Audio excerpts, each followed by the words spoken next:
Dumas police station હદ વિસ્તારમાં બાપુજીની વાડી નામનો એક વિસ્તાર છે ને તેની અંદર આ જે ફાર્મ છે 12A નંબરનું ફાર્મ છે. જો કે આ ફાર્મનું જે નામ છે જશન વિલા, એવું જ આ ફાર્મની અંદર કામ થતું હતું. એટલે કે દારૂ પાર્ટીનો જશન છે તે અહીં મનાવવામાં આવતો હતો. પરંતુ જ્યારે આ યુવાનો દારૂ પાર્ટી કરવા ભેગા થયા ત્યારે પોલીસની રેડ પડી ગઈ અને આ જશનમાં પડી ગયો ભંગ.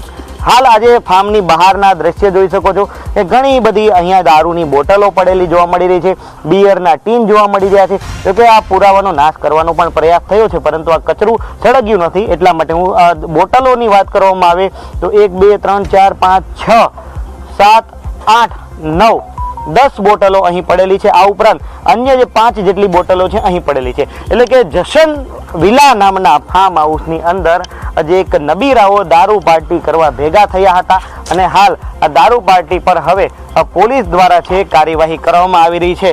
આજે કહી શકાય કે આ મોટી સંખ્યામાં જે ગાડીઓ જોઈ શકો છો, આ તમામ જે ગાડીઓ છે તે એ નબીરાઓની છે કે જે દારૂ પાર્ટી કરવા માટે અહીં આવ્યા હતા. અને આજે કહી શકાય દારૂ પાર્ટી કરનારાઓ નબીરાઓના આ જે વાહનો છે કે જે પોલીસ દ્વારા જપ્ત કરવામાં આવે છે. બીજી તરફ હું ફાર્મ હાઉસની અંદર જવાનો પણ પ્રયાસ કરીશ કે કઈ રીતના દ્રશ્ય અહીં જોવા મળી રહ્યા છે. અહીં સ્વિમિંગ પુલ છે તે પણ અહીં જોવા મળી રહ્યો છે. અને જે કહી શકાય કે અન્ય જે નબીરાઓ છે તે અહીં આવ્યા હતા અને બર્થડે પાર્ટીને લઈને દારૂ પાર્ટી છે તે અહીં ચાલતી હતી. હાલ આ દ્રશ્ય જોઈ શકો છો કે અહીં આજે છે તે દ્રશ્ય જોવા મળી રહ્યા છે.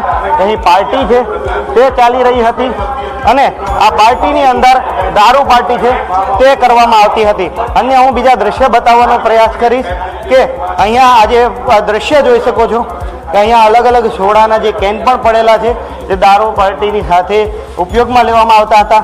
બીજી તરફ હું ફ્રીજના દ્રશ્ય બતાવવાનો પ્રયાસ કરીશ.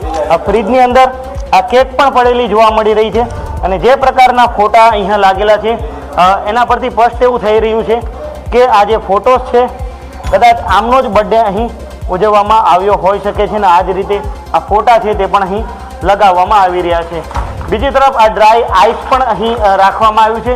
આ જે આઈસ છે તે પણ અહીં લાવવામાં આવ્યું છે. એટલે કે દારૂ પાર્ટીને લઈને જેટલો તમામ જે સામાન જોઈતો હતો તે તમામ સામાન અહીં લાવવામાં આવ્યો હતો અને આ દારૂ પાર્ટી પર પોલીસ દ્વારા દરોડો કરવામાં આવ્યો અને દરોડામાં મોટા મોટા ખુલાસા છે તે છે થયા છે.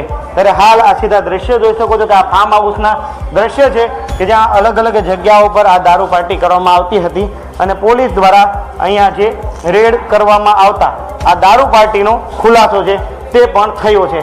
હાલ તો આજે તમામ જે નબીરાઓ છે તેને પોલીસ દ્વારા પકડવામાં આવ્યા છે. તમામ સામે કાર્યવાહી કરવામાં આવી રહી છે. બીજી તરફ હાલ આ જોઈ શકો છો કે પિઝાના બોક્સ અહીં જોવા મળી રહ્યા છે, કેકના બોક્સ આજે અંદર જોવા મળી રહ્યા છે. એટલે આજે આ બુકે છે, આ બુકે પણ જે જોઈ શકો છો અને આ બુકે છે તે પણ બર્થડે જેનો હતો તેને આપવામાં આવ્યો છે. અને બીજી તરફ આ પાછળની સાઈડના હું દ્રશ્ય બતાવીશ કે આ જે દારૂની બોટલો છે તે અહીં પડેલી જોવા મળી રહી છે.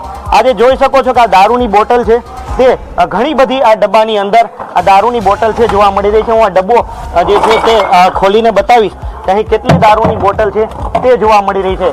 હાલ આ જોઈ શકો છો 1 2 3 4 5 6 7 8 10 જેટલી દારૂની બોટલ અહીં છે અને અન્ય જગ્યાઓ પર પણ દારૂના બોક્સ છે તે જોવા મળી રહ્યા છે. એટલે જે પ્રકારે જશન વિલા કરીને જે ફાર્મ હતું તેની અંદર જે દારૂનો જશ્ન ચાલી રહ્યો હતો તેના પર પોલીસે તવાઈ બોલાવી અને બર્થડે પાર્ટીની અંદર દારૂ પાર્ટી કરનારા નબીરાઓને ડુમ્મસ પોલીસે ઝડપી પાડ્યા છે. પરંતુ સવાલ એ છે આટલી મોટી માત્રામાં દારૂ આવ્યો ક્યાંથી, દારૂ સપ્લાય કર્યો કોને? ગુજરાતમાં દારૂબંધી છે તો આ દારૂ કઈ જગ્યા પરથી આવ્યો, કોને સપ્લાય કર્યો તેને લઈને પણ સવાલો થઈ રહ્યા છે. અને જશન ફાર્મની અંદર એટલે કે એવી પણ માહિતી સામે આવી છે કે આની આજુબાજુના ફાર્મ હાઉસોમાં પણ આ પ્રકારે દારૂ પાર્ટીના આયોજનો અવારનવાર થાય છે, પરંતુ પોલીસ દ્વારા કોઈ કાર્યવાહી કરાતી નથી. હાલ તો જે કાર્યવાહી થઈ છે તેમાં દારૂ કોને લાવ્યો તેને લઈને સવાલો છે ઉઠી રહ્યા છે. કેમેરા પર્સન કે જે વઘાસિયા સાથે મિત્રો પાપરા ન્યૂઝ કેપિટલ સુરત.